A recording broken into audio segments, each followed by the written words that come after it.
Hello, Scorpio, Sun, Moon, Rising, and Venus signs. Kamusta kayo? Sana po nasa mabuti kayong kalagayan. Welcome back po sa Star Tarot. Kung bago kayo rito, welcome din kayo. Thank you sa inyong support. I truly appreciate it. God bless you all.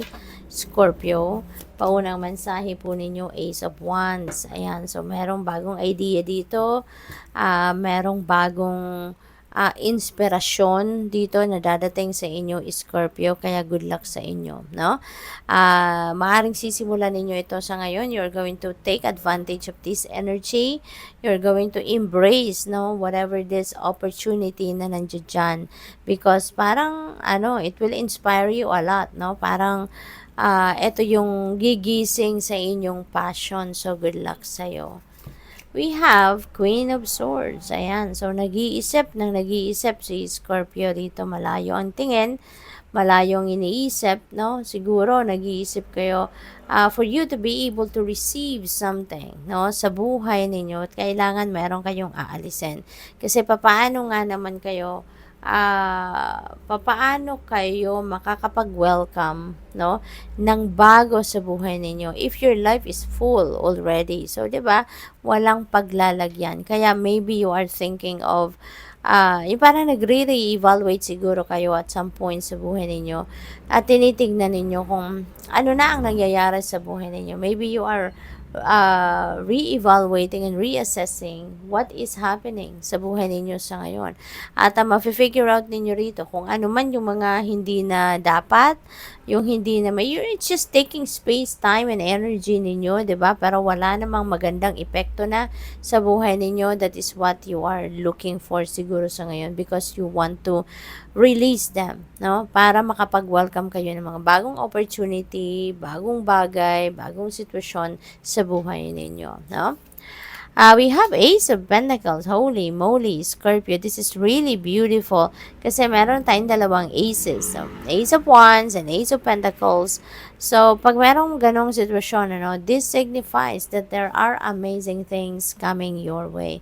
Merong mga magagandang pangyayaring dadating sa buhay ninyo. Parang this is serendipity, Scorpio. So, in this case naman, sa Ace of Pentacles, this is new beginning in your career, new beginning in your finances, in your money, in your negosyo, no?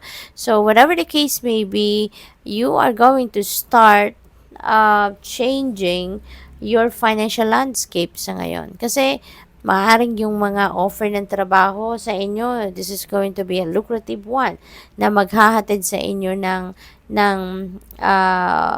maghatid sa inyo ng financial abundance and prosperity, 'di ba? Maaring ito na yung pagmumulan ng continuous inflow of your abundance. Kaya maganda magsisimula kayo dito na bigyan ng bagong mukha, or bagong tawag dito, bagong sitwasyon ang inyong kaperahan. Maaari din na meron dadating dito na pera, mana, trust, baka meron din dumating dito na panalo, windfall of money. So, anything is possible is Scorpio, no? What else? Oh, wow. So, Scorpio, Queen of Pentacles is also an abundant and prosperous energy katulad ni Ace of Pentacles. So definitely, for most of you, Scorpio, meron talagang swerteng paparating pagdating sa pera, no? Meron talaga mga oportunidad dito na dadating sa inyo para magkapera kayo or merong kayong pagkukunan na, no? May bago na kayong money path, no, na pagkukunan ng inyong kaperahang aspeto. This is abundance, no? This is prosperity. This is also financial blessings na hindi mo alam kung saan manggagaling.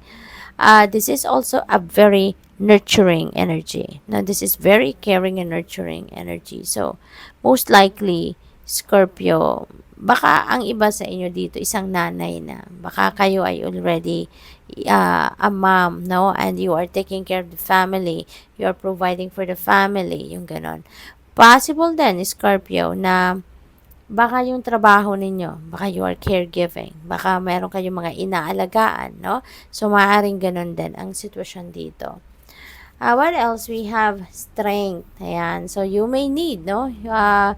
physical strength dito, no? So, with the Queen of Pentacles, you may need a physical strength back sa buhay ninyo kasi kung meron kayong mga inaalagaan, no? Baka napapagod na kayo, baka physically stressed out na ang iba sa inyo rito, Scorpio. Kaya kailangan ninyo na ibalik, no, yung inyong balanse sa buhay ninyo. Mag-focus kayo, no? I-prioritize ninyo yung inyong well-being, yung kalusugan ninyo, yung ganon. Okay?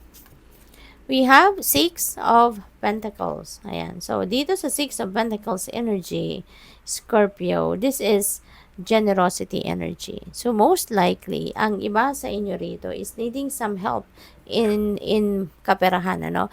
But, don't worry, no? When the Six of Pentacles shows up, may promise ito na whatever it is that you need will be met. Okay? Kaya kung anong kailangan ninyo sa ngayon, that will be met. The universe will align, no, people or circumstances, resources, no, towards you para meron makapaghatid ng kung ano ang kailangan ninyo sa ngayon. So, help will be coming in, financial assistance, financial aid, no? Maaring meron din mga bonus or yung sweldo ninyo siguro baka matagal na kayong delayed, no? Ang pag-receive ng sweldo, so baka ngayon ma-receive nyo na, yung ganun ba? Kaya, don't worry, okay? What else? We have Four of Cups. Ayan, may offer sa inyong paparating, Scorpio. Pero, kailangan ninyong pansinin ito, no? Kasi maaring hindi ninyo to napapansin. You are focused on other things. You are focused on ibang bagay, no, sa buhay ninyo, kaya hindi ninyo napapansin yung blessing na dumating sa inyo, kumakatok sa inyo. So this is a heads up for you, no, na merong opportunity na kumakatok sa inyo. Give it a shot, no, kasi maring ito na yung breakthrough na hinihintay ninyo, Scorpio. What else? We have King of Pentacles. Ayan. So, this is really beautiful pagdating sa inyong money, career, and finances. Kasi si King of Pentacles, this signifies abundance, prosperity, no? Napakagandang energy ito kasi ibig sabihin, established ang karamihan sa inyo rito pagdating sa inyong kaperahang aspeto. Meron ng, kung may negosyo kayo, booming din na negosyo. So, ano siya? No, yayamanin si King of Pentacles. Nasa tugatog na siya ng kanyang tagumpay pagdating sa kanyang kaperahang aspeto. Kaya, most likely, gano'n ang iba sa inyo. Nandoon na kayo sa posisyon na yon. Or, kung hindi man, baka ito yung gusto ninyong marating. Gusto ninyong marating yung posisyon kung nasaan si King of Pentacles. Gusto nyo maging successful kayo sa negosyo, gusto ninyong maging mayaman kayo, gusto ninyong maging maluwag kayo sa pera, may financial comfort yung ganon. So, work on it. No? Work on it. Kasi kung meron kayong idea yung ganon, ibig sabihin, tinanim yan, no, ng universe sa isip ninyo to inspire you to work hard para marating ninyo ito. So, good luck. Thank you for watching Love and Light. Namaste.